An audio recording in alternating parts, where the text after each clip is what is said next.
नमस्कार।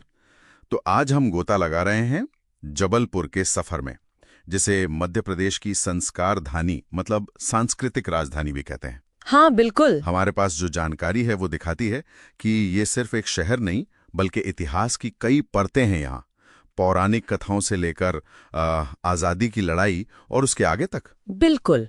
और इस डीप डाइव का मकसद यही समझना है कि जबलपुर की ये जो पहचान है ये बनी कैसे, सही, कहाँ से शुरू हुआ ये सब। महर्षि जबाली के आश्रम से, या वो त्रिपुरी का पुराना गौरव, फिर कलचूरी गोंड राजा, ब्रिटिश दौर आया, स्वतंत्रता संग्राम हुआ, इन सब से गुजरकर आज का जबलपुर कैसे बना। कहानी में कई मोड़ है वाकई। चलिए नाम से शुरू करते हैं। सुना है कि इसका नाम महर्षि जबाली की तपोभूमि होने से पड़ा। हाँ, ऐसा जिक्र मिलता है। कहते हैं भगवान राम भी अपने वनवास के टाइम उनसे मिले थे। सोचना भी अजीब लगता है ना कि शहर का नाम एक ऋषि से जुड़ा है। हाँ, पर ये कहानी का सिर्फ एक हिस्सा है। जो पुराने ग्रंथ है ना, जैसे महाभारत, पुराण, अच्छा, उनमें इसे त्रिपुरी कहा गया है और इसका एक कनेक्शन शिवजी के त्रिपुरारी रूप से भी जोड़ते हैं। हाँ। वो जिन्होंने त्रिपुरासुर का वध किया था। अच्छा, तो ये जो पौराणिक जड़ें हैं, यही बुनियाद है इसकी संस्कार धानी वाली पहचान की। मतलब नींव काफी गहरी है। हाँ अच्छा, इन पौराणिक बातों से थोड़ा आगे बढ़े। प्राचीन और मध्ययुगीन दौर में क्या था यह? हाँ, तो जानकारी ये बताती है कि यहाँ भेड़ाघाट, ग्वारी घाट जैसी जगहों पर पत्थर युग के निशान भी मिले हैं। ओह, और साथ ही बौद्ध, जैन, हिंदू धर्मों के भी पुराने अवशेष मिलते हैं। मतलब उस जमाने में भी विविधता थी। फिर आता है कलचुरी वंश का टाइम। वो अहम था।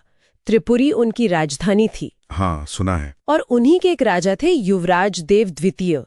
उन्होंने 10वीं सदी में भेड़ाघाट का वो मशहूर 64 योगिनी मंदिर बनवाया। हाँ, 64 योगिनी मंदिर। उसकी बनावट बहुत अलग है ना? बिल्कुल, उसका वो गोल आकार और ऊपर से खुला हुआ, वो उस दौर की वास्तुकला का एक अनोखा नमूना है। जबरदस्त। अच्छा, कलचुरियों के बाद कौन आया? किसका असर बढ़ा? कलचुरियों के बाद फिर गोंड शक्ति का उदय हुआ।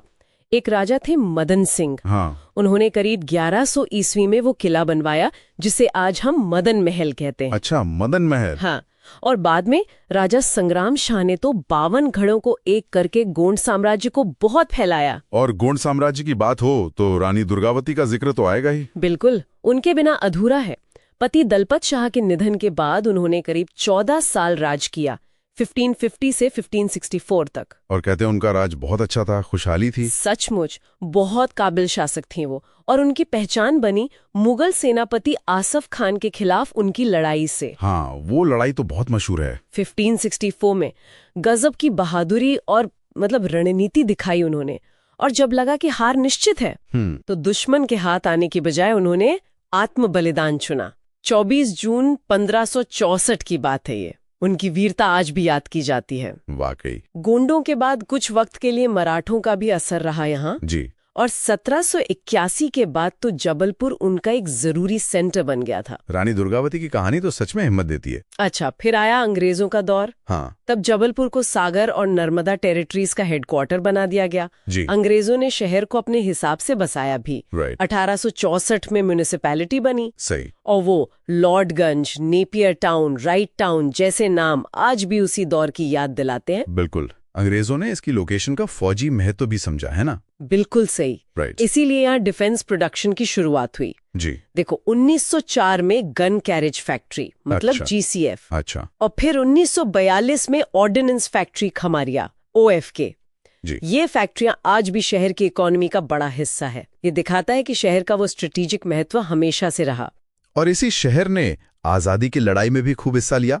1857 का गदर, राजा शंकर शाह और उनके बेटे कुंवर रघुनाथ शाह की कुर्बानी कौन भूल सकता है? कोई नहीं, उन्हें अंग्रेजों ने तोप से उड़ा दिया था। बहुत दर्दनाक था वो। हाँ।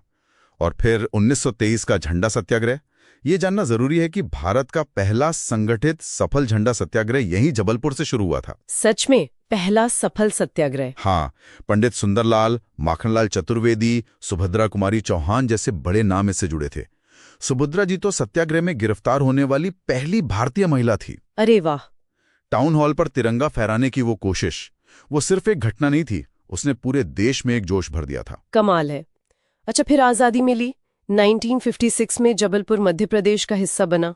राज्य का तीसरा सबसे बड़ा शहर। हाँ, और मध्य प्रदेश हाईकोर्ट की मेन बेंच भी नागपुर से यहीं आ गई।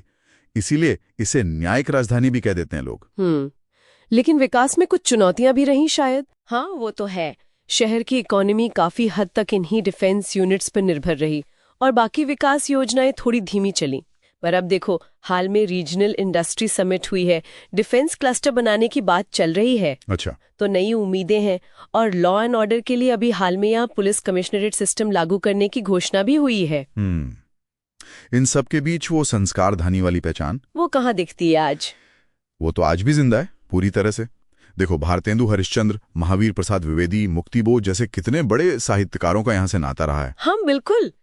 ज्ञानरंजन जी की पत्रिका पहल ने तो इसे हिंदी साहित्य का गढ़ बना दिया था एक समय में। सही। यहाँ की बोलियों में बुंदेली, बघेली का असर है, पारंपरिक त्योहार है, शैला जैसा लोक नृत्य है, और वो पुराने किले, मंदिर, मदन महल किला गोंडों की कहानी कहता है, तो 64 योगिनी मंदिर कलचुरी दौर की शान दिखाता है। तो कुल मिला के देखें, जबलपुर का इतिहास सिर्फ राजा रानी या लड़ाइयों का ब्यौरा नहीं है।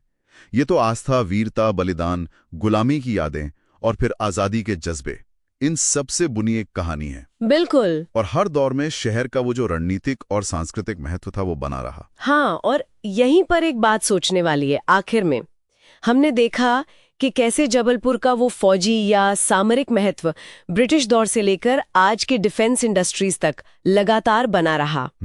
तो सवाल ये उठता है कि इतिहास की ये जो कंटिन्यूटी है, ये शहर के भविष्य को कैसे शक्ल देगी, खासकर तब जब शहर एक तरफ तो मॉडर्न इंडस्ट्रियल ग्रोथ की तरफ देख रहा है, सही, और दूसरी तरफ अपनी वो संस्कार धानी वाली पहचान को भी बचाए रखना चाहता है। ये बैलेंस कैसे बनेगा, ये देखना आगे दिलचस्प होगा।